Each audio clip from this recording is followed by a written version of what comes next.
Hello again, everybody. I'm Henry T. Been a while since we've been here. Now we're fighting that COVID thing again. So let's all be careful. And the governor says, wear the mask. Man, you got to be cool with the governor. She's got our best interests in mind. I'm going to wear mine everywhere I go. Then I was at the supermarket yesterday, church, everywhere, and everybody is wearing the mask again. So I want to do my part. Amen. Lobo football season coming up in a couple of weeks. You've got to inquire about those breaks and tickets over there. Season ticket sales going like crazy. I, for one, want to welcome Danny Gonzalez, our homegrown hero, our homegrown UNM football coach, as he debuts his University of New Mexico coaching career at University Stadium. I hope it's 45,000, 50,000 there on that night to welcome the new football team, and especially to give that warm welcome to Danny Gonzalez.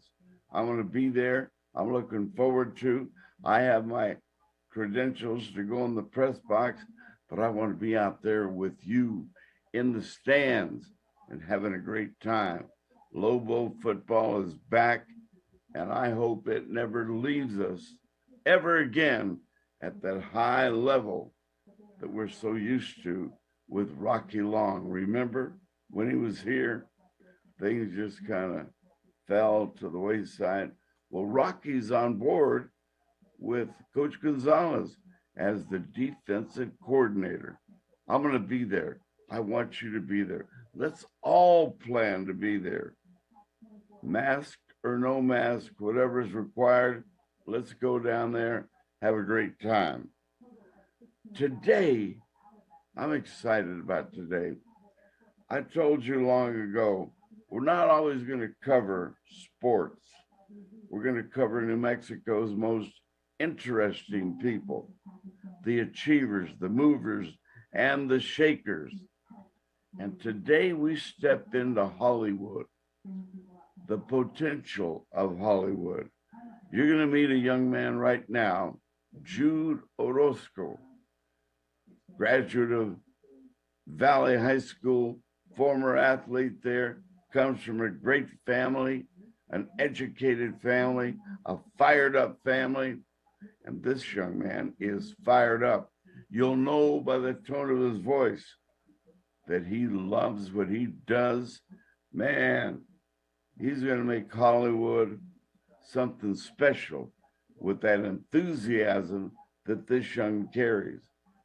He entered a contest not too long ago, and he put a film together, and he distributed it all over the world in competition.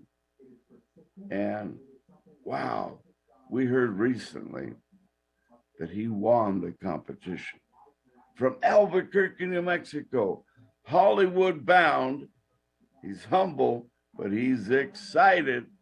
Here's Jude Orozco. Jude, Henry T here. How are you, buddy? I'm very well. How are you? Man, I'm fired up just like you. He's a little shy, but that fire's going to come any second. I'm going to ask you again. How are you, Jude? Oh, man, I'm great. I'm great. There it is. Excited to speak There with it you. is. Yes, very excited to speak with you, Mr. Tafoya. We've been in contact over the last 2 weeks now. Amen.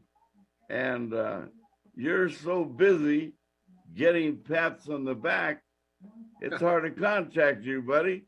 Oh, well, thank you What's very much. happened since you won this competition? We'll find out what the competition was, but how has it changed your life?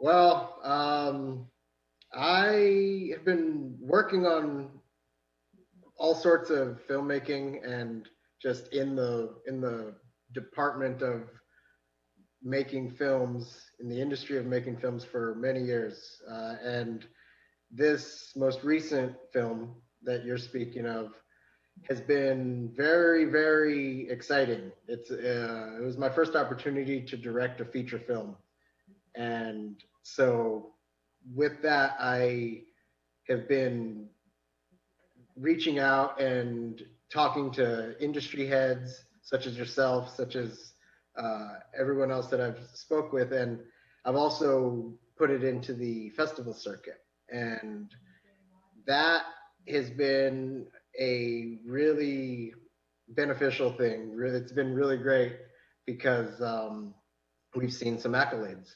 We've seen a few awards so far, and truth truth of the matter is these are early awards.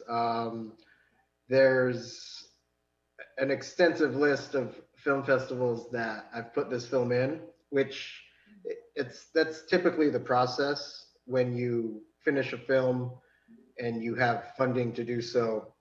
You take the route of submitting to film festivals in order to get uh, first off just recognition, and then what you're looking for after that is notoriety. You're looking for something that can show that your film is worth its weight in celluloid, because celluloid's actually more expensive than gold, but worth its weight in celluloid. It's shot digitally. We didn't shoot on film, but I do love the approach of taking something on from a film aspect, cutting and editing film, and understanding how hard that was and how easy it is for us today.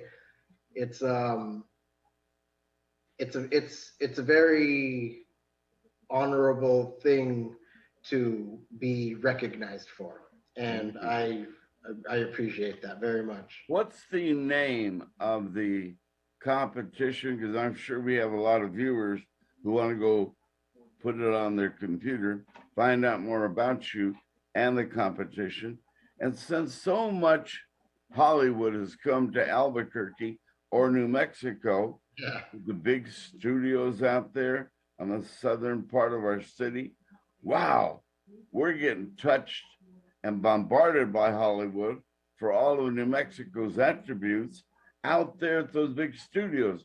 You're aware of them. You know how Hollywood has come to us, and you're jumping right in front of them, getting recognition.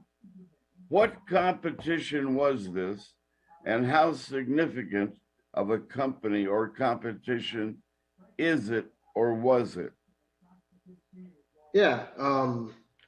Well, I wouldn't necessarily say I'm jumping in front of anybody, especially because some of the largest industry is in Albuquerque. I'm not sure if you know, but they call Albuquerque Tamalewood. Have you heard that? Well, I don't, yeah, I have, but It's I like, don't mean that literally like you're jumping in front of them. That's my term saying you're not sitting around waiting for them to knock on your door. You're knocking on theirs, which is commendable to you. oh, well, thank you, sir. Thank you. The awards came through the festival circuit, so the film festival circuit. So what you do when you create a film is you then want to shop it around, right? And I'm also a producer on this film. I wore every hat on this film. I directed, I wrote it, I shot it, and edited it, and then I'm also producer. So um, Wow. yeah, yeah. Sometimes you got to do that, and especially early on. I've been in the industry for over a decade, but I'm still new in a lot of aspects, and even with the credibility that comes with coming from Albuquerque to Mollywood, there's still that playing field and that level of competition that exists across the board and always has in the entertainment industry. So, um, what you do when you release a film in order to get noticed is you take it to the festival, the film festival circuit. And when you do that, you kind of spread your chips across the board, like if you're playing roulette and or even if you're playing craps for that matter, you're trying to put your best bets on anywhere that has the most interest and the most return for your bet, because ultimately you're betting. When you make a film, you're you're bringing together a band of brothers, right? You're building a team, and you don't know at the beginning of that endeavor if it's going to succeed or not. And you can take all of the steps and all of the precautions and measures to make sure that it will succeed, but you still don't know. It's like going into a battle, or it's like robbing a bank. Like, you don't know what's going to happen. It's the ultimate heist. You're trying to steal people's attention, and you're trying to garner their attention and hold it. And you're trying to do that prematurely before they even see the finished product. You're trying to create something. So you have to do that with a team most times. But in the documentary world, not so much. So that's where it comes in that I had to wear multiple hats. We definitely had some hurdles just because of the content of the film. The content of the film was, call it provocative, I guess. It was, it had a lot of media attention attached to it. The client did, prior to me even picking this up as a film. So when I picked it up, I knew it was hot, and I knew it had potential to roll. That being said, I wanted to tell a very honest story, and I wanted to tell a very true story, a story that's everything is on the surface, a very topical story. Let me stop you right there. What was the criteria? What were the rules before you went into the competition? Well, the competition isn't necessarily so much a competition as it is a film festival. And so the accolades and the awards that we've received on this film have come through that avenue, through the film festival avenue. So the application process requires that you apply for the specific type of film that you're making, which is in this case a documentary, and also the I guess on layman's terms, the length of the film determines what type of film it is. That, what I mean by that is, if it's, 15 minutes or shorter, we're looking at a short film. If it's even upwards to 45 minutes, we could still fall into that short film realm. But anything past an hour, past 60 minutes, and my film is 2 hours and 21 minutes, that's a feature film. And so that puts you in a different, I don't want to say echelon, but something like a different category. Yeah. Yeah, something like that. Like something that really sets you apart from the short film section of judgment. This is a major production. I mean, that's a long film when you're carrying all the hats and wearing all the hats. Wow. Yeah. First of all, share with us what the subject matter was that is your film. Yeah.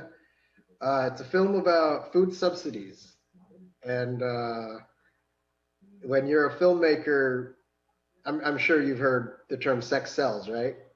You got to make it sexy. You got to make it sexy to appeal to the people, the viewers. It's really hard to make subsidized food sexy. But the fact of the matter is, the contract itself, this is a government contract that was provided during the onset of the pandemic and the quarantine. This is, early April of last year, 2020. And we had just gotten bombarded over the course of 2 months, over 60 days, we got bombarded with information that shut our country down. And it just put everything on hold. It put everything on hold. And it was a crazy time for everyone. I mean, I don't know. What about you? Like, what did you experience during that time? Well, it stopped everything I was doing Yeah, in some way, shape, or form, or it had parameters all of a sudden and limitations. Were you faced with the same parameters? I was. Yeah, 'Cause, absolutely. I yeah, mean, being in the entertainment industry, we shut down. And I had always been told I'm in a recession proof industry. I was always told the entertainment industry is a recession proof industry because in times when people are at their hardest or their most difficult times, they want an escape. So they go to the live. I started in rock and roll. So they go to rock and roll. They go to the live shows. They go to the matinees. They go to the theater in order to escape from the reality of the norm, right? Well, it turns out that recession and complete shutdown are two different things. So we may be a recession proof industry, but we became the, I want to say, one of the hardest, if not the hardest hit industry in the last year and a half because people stopped going to public gatherings. They stopped going to places where our industry thrives. And it was literally boom, just boom, like done, a brick wall. And everybody in my industry was without work. And not only that, but a lot of us at the time, prior to the change in legislation and whatever, we were sole proprietors. We were our own businesses. And so we worked from gig to gig. We were gig workers. And the gig economy completely shut down. So it became like, I don't know, just looking at my feed of like my friends and my fellow coworkers and people in my industry, it was disparaging. It was hard hitting because I luckily had been in a place where I was like okay to be settled for a little bit, but I was still seeing that, that that the ever approaching doom of like, wait, I'm not going to be okay. I'm not going to be okay. But I'm looking at my fellow my peers, and I'm seeing them having such a hard time right off the bat. So with that, it was an interesting time for creatives in general, and you just had to like do something. So I made a short little film about the disparity, but then I wanted to like make it, I wanted to flip it and make it about the courageousness of people. The reason why the streets are empty is because we're trying to protect each other, right? And I called it Duty. And I basically just walked around downtown Austin, Texas, where I live, and I filmed the empty streets. And Austin's a buzzing city. Um, it's a busy metropolis, and it's wild sometimes. We have a place called Dirty Sixth, and it's essentially Central Avenue back home in Albuquerque, but it's like Central tenfold, 20-fold, right?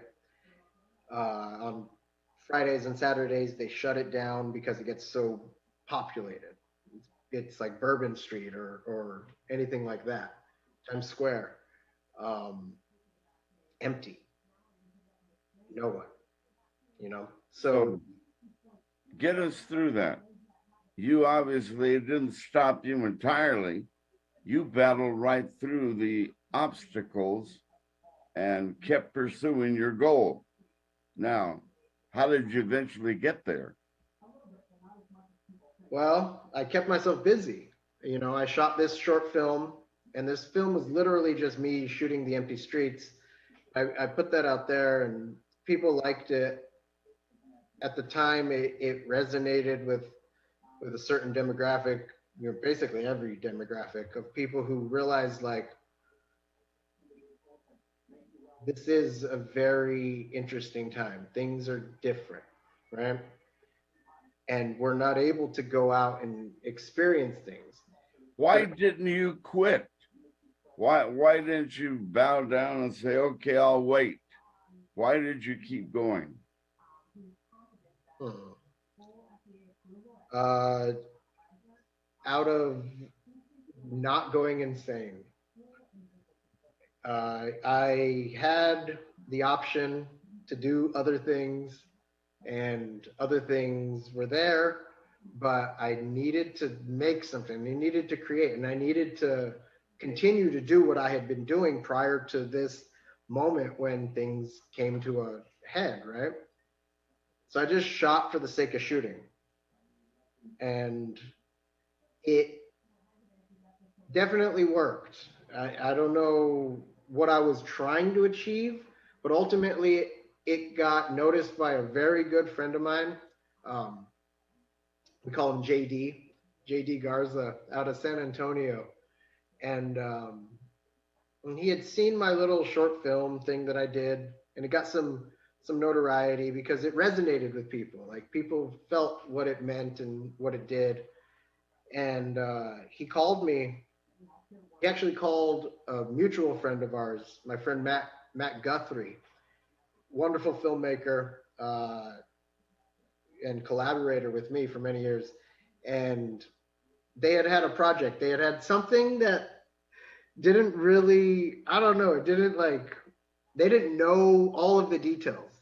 It didn't all add up, but there was a client, there is a necessity for footage, and that's what added up for us, right?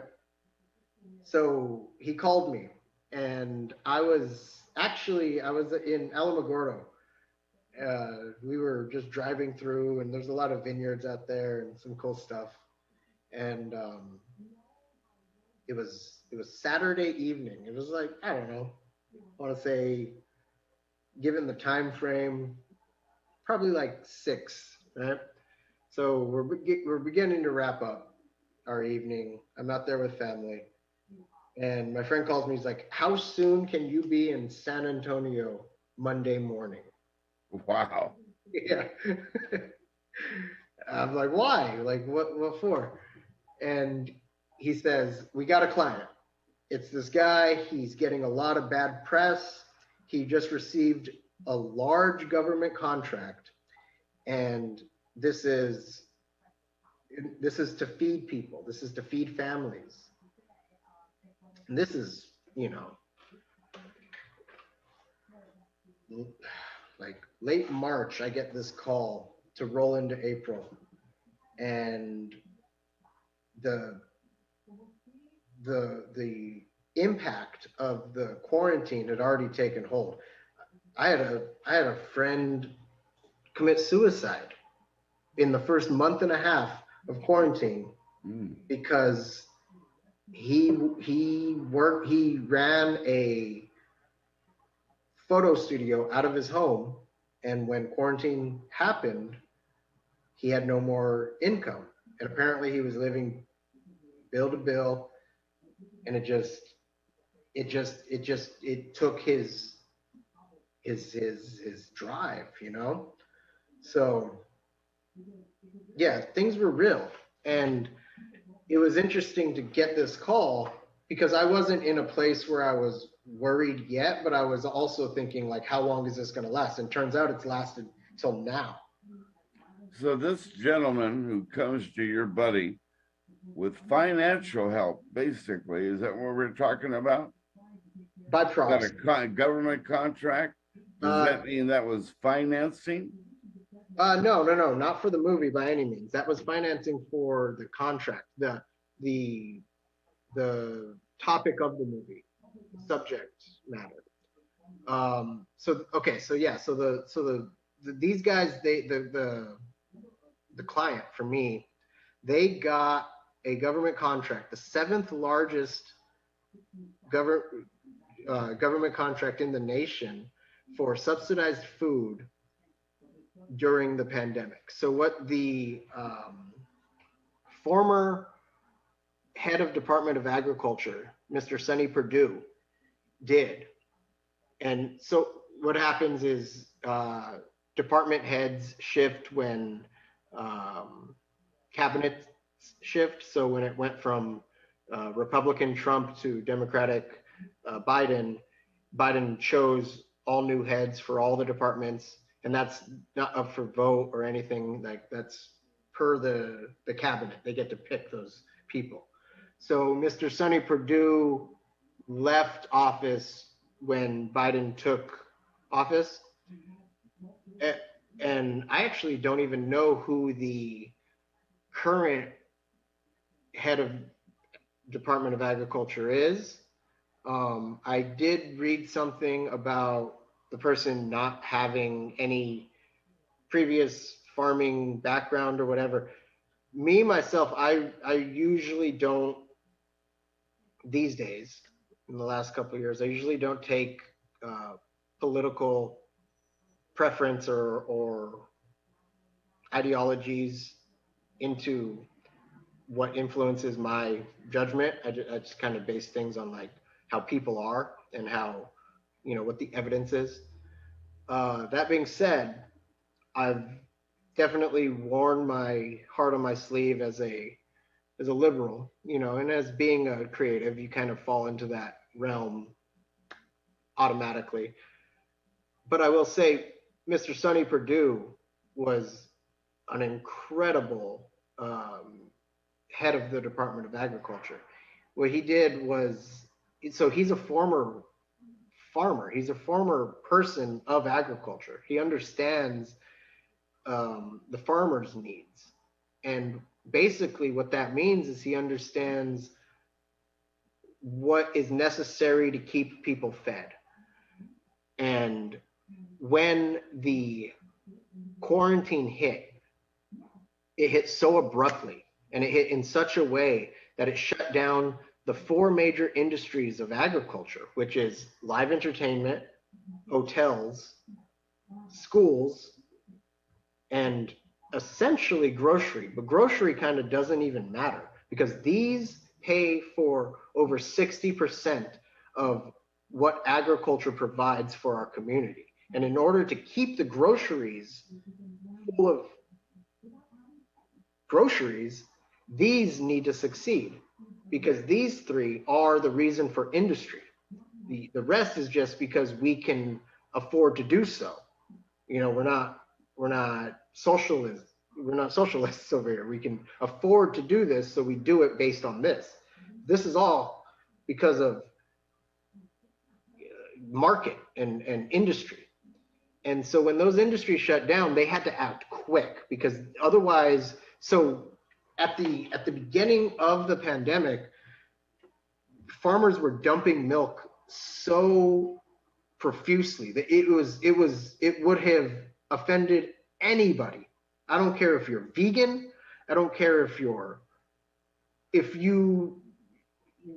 anything really. Like at the rate that farmers were dumping milk and they were tilling agriculture product and they were destroying product because there was no place to send it, it would have alarmed the world. So there were no buyers for milk at that time. Exactly. Exactly. There was no avenue to send the milk. Therefore, they had to eat the cost. It had all been worked out in a yearly annual plan, and then all of a sudden that plan didn't work anymore. So there was no place to send it. So they had to till it, they had to dump it. Wow. So with that, Mr. Sonny Perdue acted very quickly, and not just him, but him and his department acted very quickly, and they realized, okay, well, there's multiple needs right now. There's multiple necessities that needs to be filled. One of them is fixing the agricultural market. Another one is people are furloughed. They're out of work right now. What are they going to do? Where are they going to get their money? How are they going to get their food? Okay, well, let's figure this out, right? Let's put it together and let's figure this out. So they came up with a plan that repurposed the food that was otherwise going to go to the hotels, the schools, and the live events and send it into a box program. And this was called the CFAP. CFAP, and one of the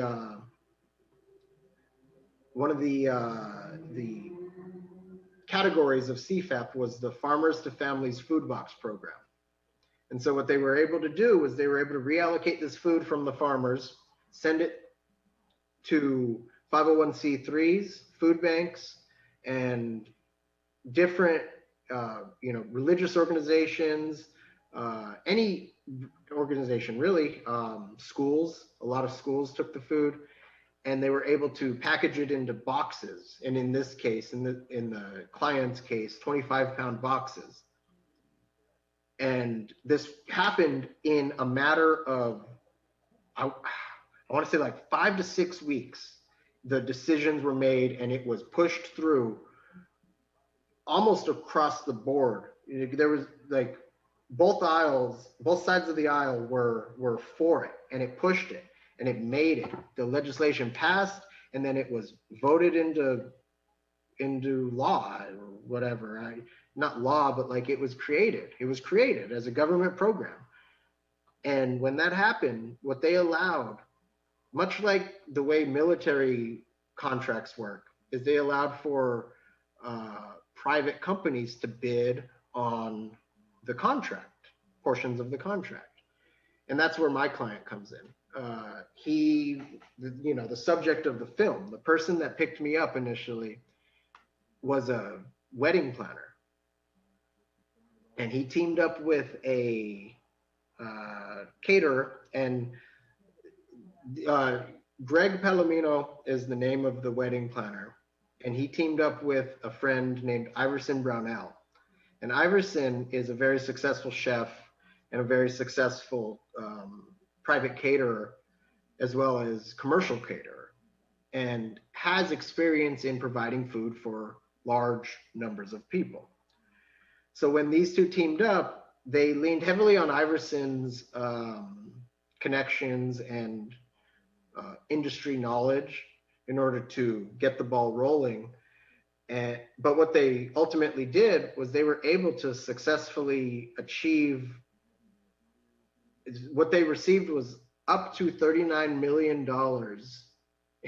Yeah, $39 million in order to pay for these subsidized food boxes for families. That is helping multiple levels of economy. And the trials and tribulations, let's call them, that this company faced in doing that was ultimately the reason why I was able to make subsidized food sexy. Wow. Now, how did your role begin after receiving all this information? Now you've got your conceptual skill. You see the big picture. Now you're a creator. What sparked you to think film, information, public, they need it, I can do it? Where was the catalyst? Give us that story. Well, I can honestly say when I first showed up day one, I didn't have any idea of what I was shooting, much less what the ultimate big picture was, right? So I showed up day one, and I was told, 8-hour days.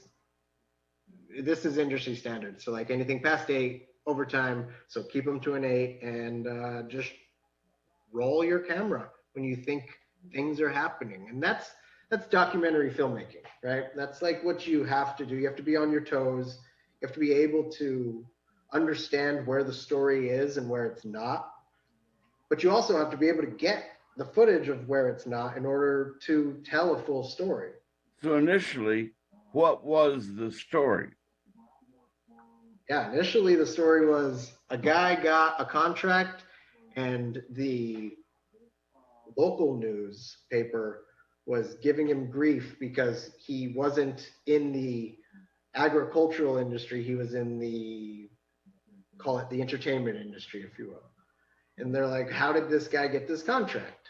But, and that's what my story tells, is ultimately, you know, the reporters, the people who are trying to make a story don't have all of the context to the story.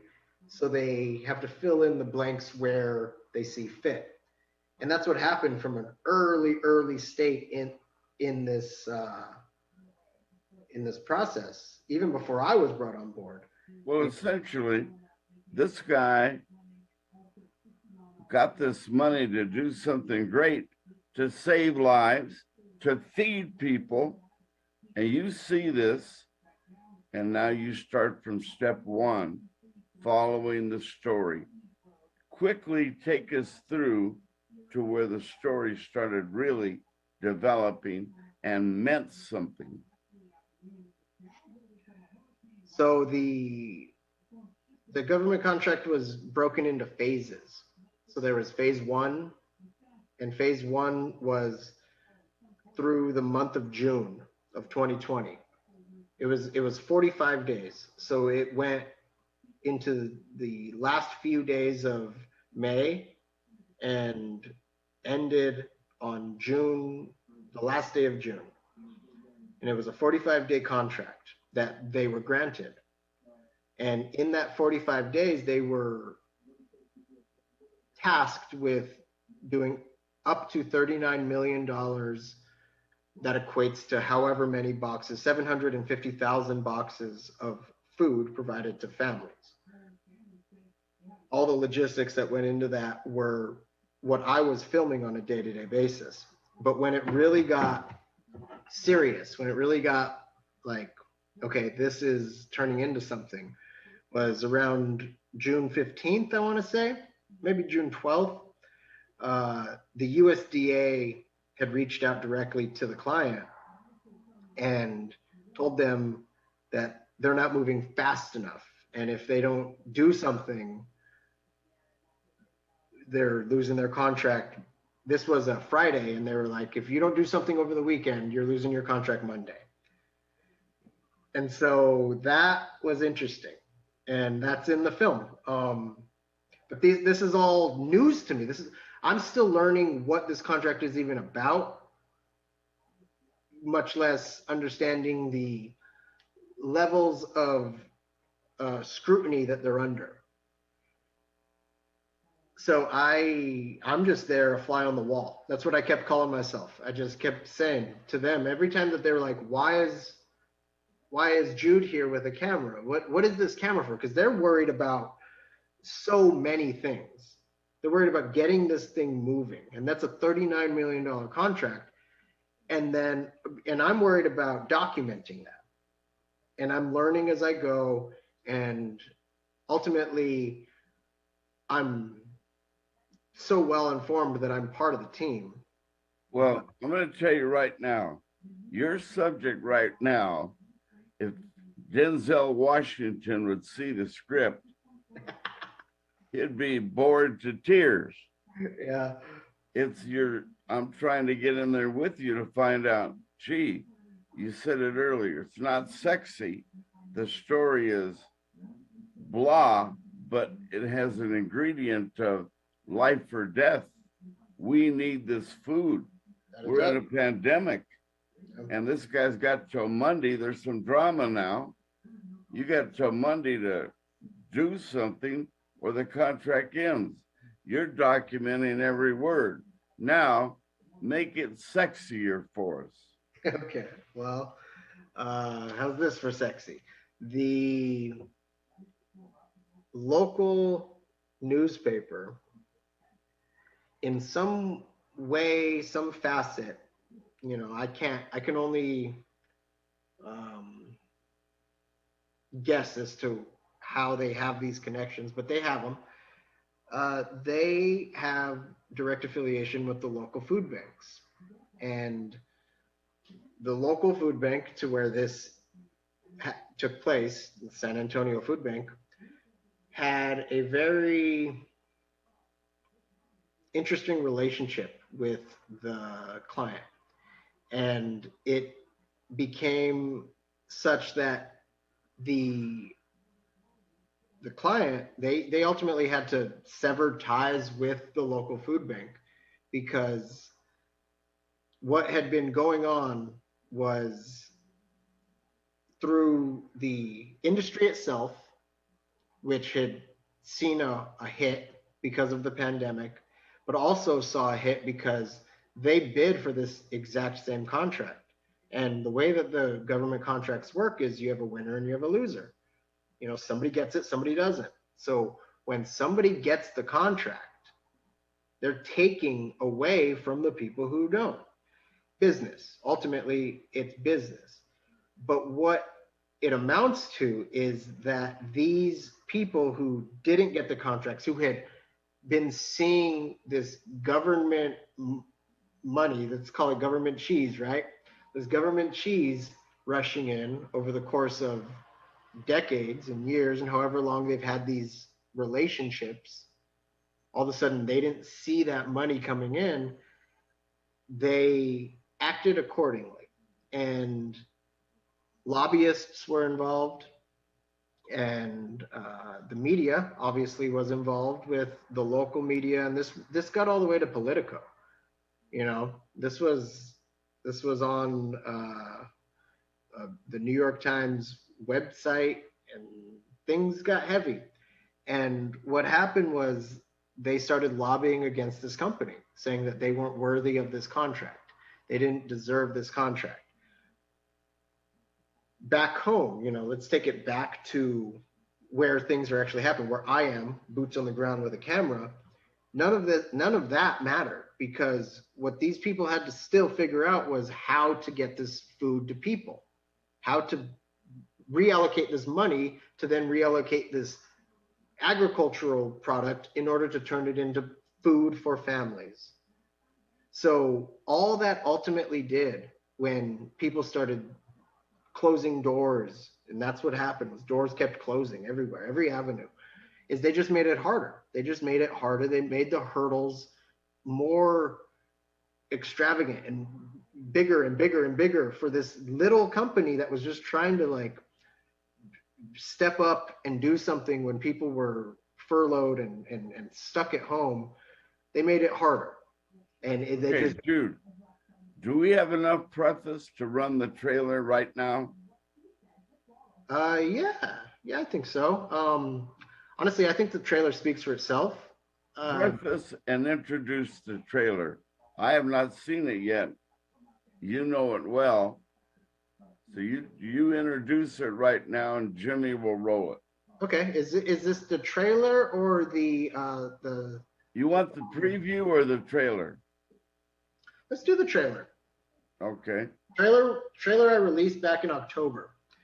I didn't finish editing the film until probably about March 2021. So a few months ago, the film finally finished. But I had all of the footage at the time of the trailer. And what I really wanted to do, I hate trailers that tell you everything when you see them, right? So what I really wanted to do was make a trailer that tells you the story, tells you the hard facts that you need to know as the viewer, and then makes you understand that there's so much more to this story. So this is our trailer, and yeah. All right, Jimmy, roll it. We won the award, and we were given this opportunity to feed people. It was a very big responsibility. This is the Farmers to Family Food Box Program. This is a $3 billion program. A few days into us getting the contract, Word had already started trickling out that a small business in San Antonio had won. A San Antonio event planning company was awarded $39 million from the federal government to distribute food to families in need. I was super excited to get the contract. Once Greg told the large team that we had, they knew that the contract went in. Everybody showed up at work the next day. I told them we got the contract. Everybody was excited. Right now, what we're doing is procuring all of our necessities for the warehouse. Just getting everything put in place, get everything in a timely manner, so everything's up to code. It was going to be a challenge. We knew it was. We had no idea of the media. There were doubts from the start about Create-A-Date's ability to purchase and distribute food boxes to food banks throughout the Southwest. We had no idea of the politics involved. We didn't. That's not why we went after the bid. We went after it to help people. The bureaucracy chose someone who was a wedding planner who'd never done this. One Express News report uncovered what it called, quote, dubious claims made by the owner. If somebody is found guilty after due process of being responsible for $30 million of fraud or some type of embezzlement or theft, without a doubt, without hesitation, I can tell you they would be serving a prison sentence. You know, I've probably never seen a company that got this much negative press. The USDA hasn't announced whether or not it's ending the $39 million contract. Well, I think in any size, projects like this, there's going to be supporters, number one. Thank you, Create-A-Date. I can't say enough good things about the Create-A-Date team for giving us this opportunity, because it has provided a much-needed lifeline for our employees, our growers, and for us. And then people that don't support near as much, number two. Create-A-Date was not treated fairly by anyone who's reported on this situation so far. But the focus is getting food to the families. The USDA, Department of Agriculture, is excited about giving new opportunities to distribute these food boxes to those who really need it. Most people like myself pick up food for people that can't make it here during the day. You can see by the line here, it goes pretty far back. Everyone at the agency is cheering for Create-A-Date to make this work. Our team shows up every day, and they do a great job. They know the mission is feeding the people. It's not about what's in the paper or what's on the radio. It's about feeding the families.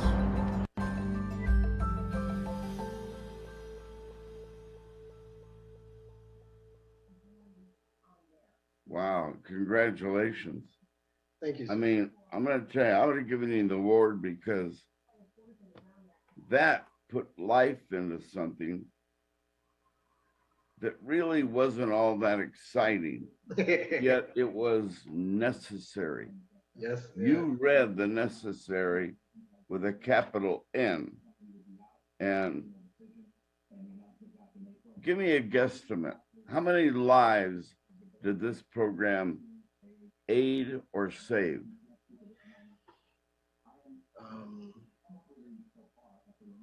Over 6. A long line of cars there.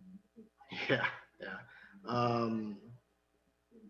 There was close to 600,000 boxes that were provided, and those boxes are 25 pounds, so they're meant to provide food for a family for close to a week, and that's a family of upwards of 3 to 4.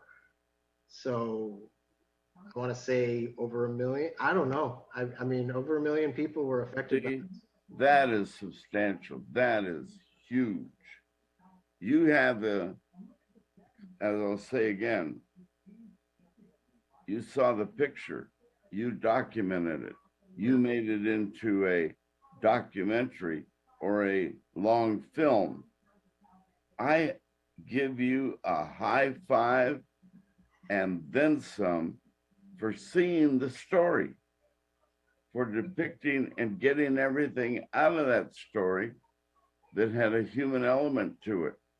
I mean, a lot of people got hit hard during this past year and a half or longer. No food, kids, I mean, no jobs. They got to eat. You found the story. All I can say is bravo.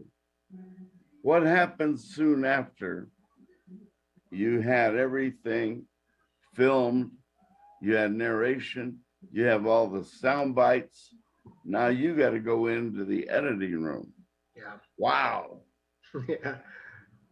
Yeah, that was interesting because, that month of June was when they had the contract, but then July 3rd through September, so August, September, almost into October, like 3.5 months, I was on the road traveling the country. They had a 7-state region. They had Utah, Arizona, New Mexico, Oklahoma, Louisiana, and Texas. And I went to every single one of those states. And I also went to other states where they were provided, where they procured the food, like the facilities that they got the chicken from, that they got the produce from. So I was on the road for close to 4 months all over the country, and that took a toll on my personal life, on my... How much budget did you have? Basically, my budget was based on my day rate. And the way that our industry works is we charge day rate for 8 hours. Anything past 4.5 hours is a full day. Doesn't matter if it's 4 hours and 35 minutes, 31 minutes, it's a full day. And then our half day rate is half of that.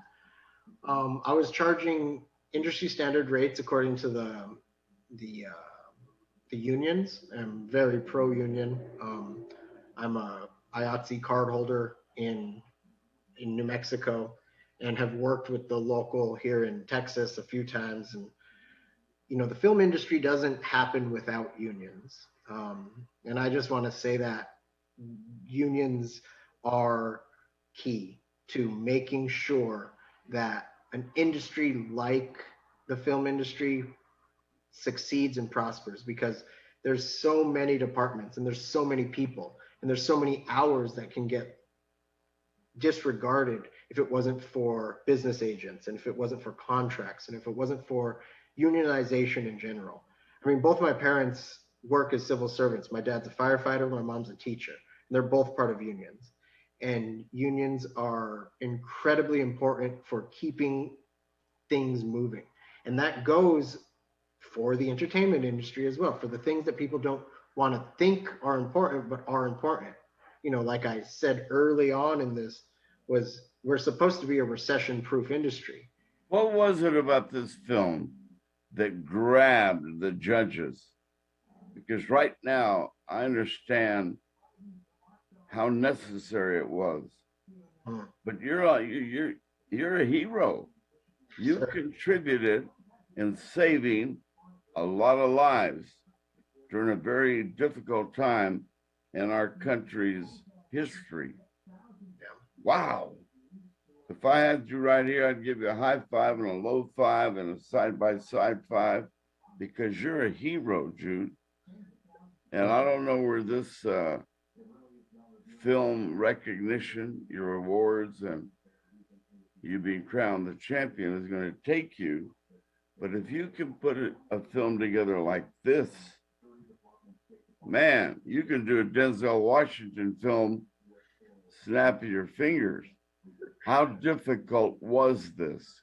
I mean, heart to heart, to bring the interest and keep the interest level right there. Because, man, you got the highest patience I've ever been around in this industry. And obviously your intelligence spills out everywhere. Your organization for keeping the story together, what parts fit when you're in the editing room. I feel your pain. Yeah, I mean, you're in it, you're in the industry. You understand how much goes into, you basically give your life up to the life of the film, and you have to,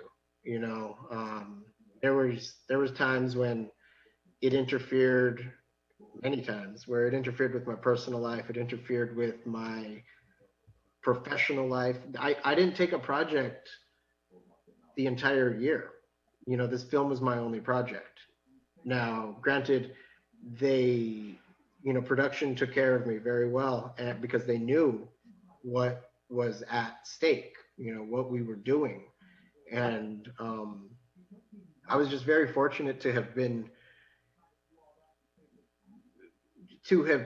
allowed, I don't know, to have, I do feel that I put myself in a good position, and I earned the ability to fall into that role. But it was still, a lot of it does still fall on luck and chance. And any subject matter you take from here is going to be candy and cake compared to what you just experienced. I mean, you deserve this award. I mean it. Before we go, I'm going to give a little recognition to mom and dad. Yeah. How about the parenting that you got as you were growing up and going through the hallways of Valley High School in Albuquerque? How about mom and dad? What role do they play in your success story? Huge. The biggest. Like I said, a lot of my influence comes from their hard work. And my mom's a teacher, and she nurtures children. She nurtures people to be better, and she brings out a creative aspect in these kids that I love. And my dad, he's a firefighter. He's courageous. He's in his current state, he's a firefighter, but he's lived many lives, and he's the reason I got into rock and roll, into the entertainment industry and as a profession. But that's not even speaking about the influences of being a little kid, and just hanging out with my mom and dad. And I was listening to a song. I was floating the river 2 days ago, and I threw on Sting, Fields of Gold. You know that track? Yeah. I can't listen to that track without thinking of my parents.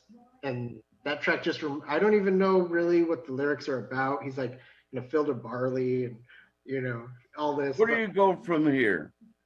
Take mom and dad with you in your success story, but what's next?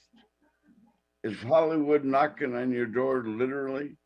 I'm in Austin, Texas, and Austin's a very cool city. I've been fortunate enough to live and work here since 2013, and I still travel home. I would like to work more at home than I do here, just because of the amount of industry that's in Albuquerque. But I've been working with a ad agency, and that's kind of been a dream of mine. We have about 30 seconds left. Okay. Give me a final touch to this incredible story. I don't know. I just thank you, Mr. Tafoya, for bringing me on your show. I know that my mom has plugged me, and that's how you and I got in contact. But it's just really great to know that the work that I've done on this film and other things have gotten me recognition, and I just hope to keep working in this industry and making a name for myself. One of these days, you and I may tackle a project together. I'm making a movie right now myself. I'm not going to let the cat out of the barn yet, but I'm going to seek you out as counsel and have you over my shoulder saying, Henry, not there, go here. So thank you for being with us today, Jude. God bless you. Huge congratulations. So bravo. Thank you. Thank you for having me, and I appreciate your time. And call me. Let's do that. All right, man. Take care. Wow. Courageous, innovative, creative for sure. Man, I don't know how you make that kind of a subject matter as interesting as he did, but I'm going to find out. Bottom line, this contract saved lives, and he put it together. And I'm sure everybody involved in the project are giving Jude a pat on the back for a job well done. God bless you, Jude. Well, that's going to do it. We'll give you a quick glance of our sponsors, and we're out of here. Amastroy Drywall, Ben Lucero at Indigo Mortgage. There's Kevin out there at Canteen feeding all the kids in the Albuquerque area at the public schools. Richie Tabbitt at Rax. Oh, man. And the Hydro Bar. God bless all of you for backing Henry T with this podcast. We'll see you soon. Take care. We'll see you next Monday. Maybe Wednesday. Who knows? Take care.